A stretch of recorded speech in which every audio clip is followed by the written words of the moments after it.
Hey everybody, it's Lisa, owner of Peaches Skincare. You can visit us at peachesskincare.com, and I also invite you to follow us on Instagram or Facebook to see a little bit more about who we are and our holistic beliefs in skincare. I teach wabi-sabi, embracing the imperfections of life in ourselves and in aging a beautiful gift. If you're new to my channel, I'm a holistic master esthetician and I'm 55, almost 56 years old. And I teach you how to take care of your skin and really your body in a natural way. But if you do invasive things, I want you here. I just hope I can bring you over to this side and teach you how to be healthier and more mindful of the way you treat your body. A few of you have noticed that I don't wear nail polish or I don't have my nails done. It has nothing to do with COVID. I never wore nail polish and I've always kept my nails short. There were times when I was young, it kind of made me sad, but it has to do with my business. As an esthetician, I did not like nail polish on any of my esthetician's nails. And I was taught almost 40 years ago that when you had chipped nails, or I was always told there were like little bugs in your nails, that you just really don't want to have nail polish on when you're giving a client a facial. You also don't want long nails, because if we accidentally scratch you, we can cause a superficial tear on your skin, and that bad bacteria and fungus can start to activate essentially and really cause issues. So I always kept my nails short. I used to go for manicures and pedicures when I was a little bit younger, but just over the past few years, I've started doing it myself because I did at one time get a fungus on my toe, did not make me happy. And I also got one on my fingernail. And I know it was from where I went. And I'm usually very good. I really try to make sure I go places that are clean, and I'm not putting anyone down who does nails. But it just made me realize it was something that maybe I would like to do for myself at home. So I'm going to show you a few of the things that I do to keep my nails looking nice. Now, I'm not saying that a woman does not look beautiful with nail polish on. I think it's beautiful. I think beautiful nails look just so stunning as well. But I also, as I get older, want very little chemicals in or on my body. I think we get enough with goodness knows the things that we don't know have chemicals. And so yes, I did get mindful about that, especially when I started letting my gray hair go and stopped coloring. And the more I learned with my chemist about the things that were in skincare and makeup and things, I kind of realized that I would walk into the nail salon and smell these really strong odors, and I just didn't want that on my fingers. So what I do is a pretty simple process. Now, if you're going to cut your nails, you want a nice sharp pair of scissors, and I won't show you, or clippers, but essentially when you cut your nails, you simply want to cut straight across. Try not to give yourself corners, because you might create an ingrown nail and that can really wreak havoc for you. I'm not saying that a professional wouldn't do it that way, but I find that if you just cut straight across and you take them down to the level you want them, you can then take your emery board, and I try to use a pack of them so that I can throw them away after maybe 1 or 2 uses. I'm just kind of a germaphobe, and I know it's just me. And essentially, let's see if Kent can get this. You would, and I won't really do too much of it, you might take this side to smooth and this side is a little rougher. You'll just kind of go from one side to the other. And that's a really gentle way of doing your nails, just to get that shape. When you go back and forth, you can cause a lot of ridges and breakage. Now, as you get better with your nails, maybe you can do that, but it's just better to go from side to side. And then if you want to smooth it out, you can. Now, I do this on my toenails as well. Another little secret I have in keeping my nails clean is I take hydrogen peroxide and I take a Q-tip and I just dip it into my hydrogen peroxide. And I do this with my toenails and my nails. I have been known to paint my nails. It just really depends. But to keep them nice and clean and from not yellowing, and that was another reason I never put nail polish on my nails. I didn't like how yellow they would get. It just looked, it looked a little dirty to me. So I take the hydrogen peroxide and I just clean under my nail beds with the Q-tip.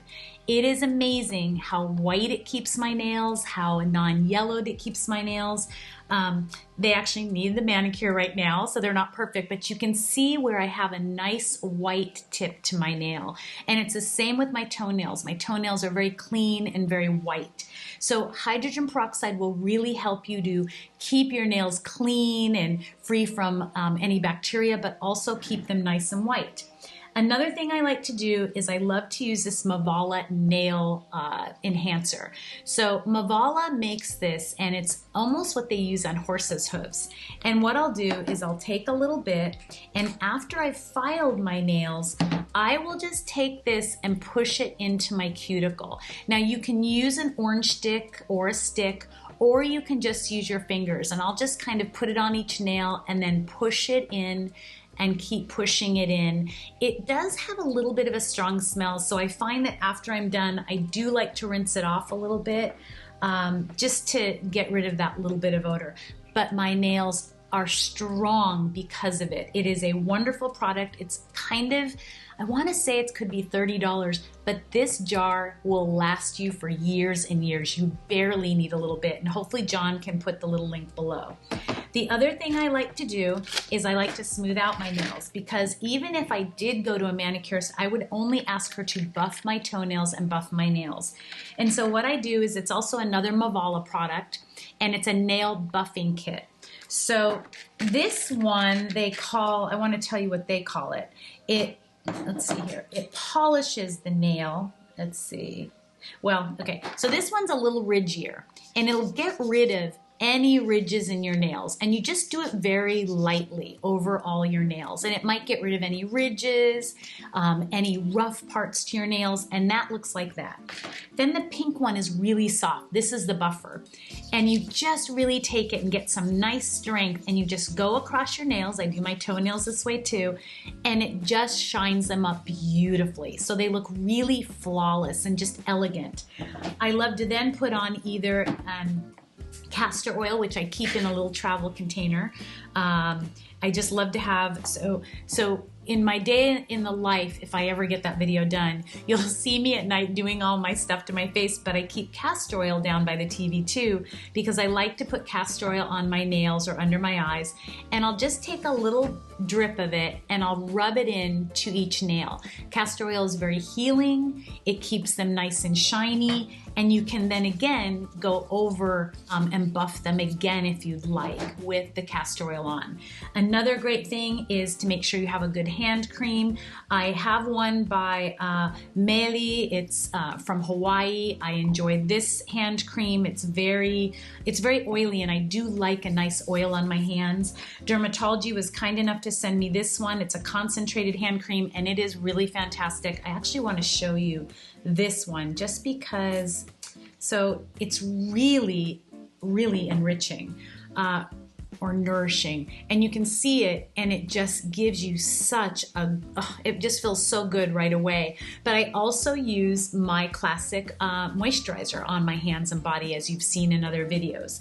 So these are some things I do to keep my nails looking really shiny and clean. Now you can see this side I did, and they're not perfectly cut, and this side I did nothing to, and they don't look so great, but you can see just how buffing makes it look cleaner and makes it look nicer. Now on my toenails, because I'm in the garden a lot, I'm constantly trying to keep them clean, and I have considered maybe putting a pink on them or just doing a light color, just because when I'm in the garden, I just feel like they get so dirty. Another thing a lot of you don't realize is the more that you use a callus file on your feet, the more your feet will become more calloused. It's the same with the skin on your face. The more you acid it and do all these peels to it and burn it, it actually grows back callous and thicker.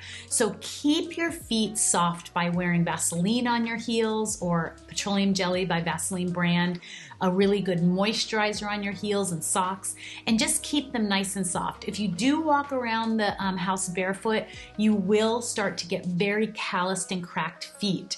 Castor oil can help that as well. It is incredibly healing. And if you have any, what am I thinking of, athlete's foot, that is a fungus, take some monostat, some classic monostat, you've seen it in other videos, and put that all over your feet at night. Just, you know, a good amount goes a long way, or a small amount goes a long way. Put socks over them and you will see that start to heal. But you've got to be consistent with things like that. You can't just put it in spot treatment areas. It has to be everywhere, all over your feet. And you have to be consistent for months and months, because it took a while for that fungus to grow. Just like on your face, the bacterial fungus grew. It takes time to get that little bug, if you will, in layman's terms, to get smaller and then completely go away. So those are some hints for taking care of your nails. I hope that this resonated with you. I hope this is what some of you were asking for, and I hope you all stay beautiful naturally.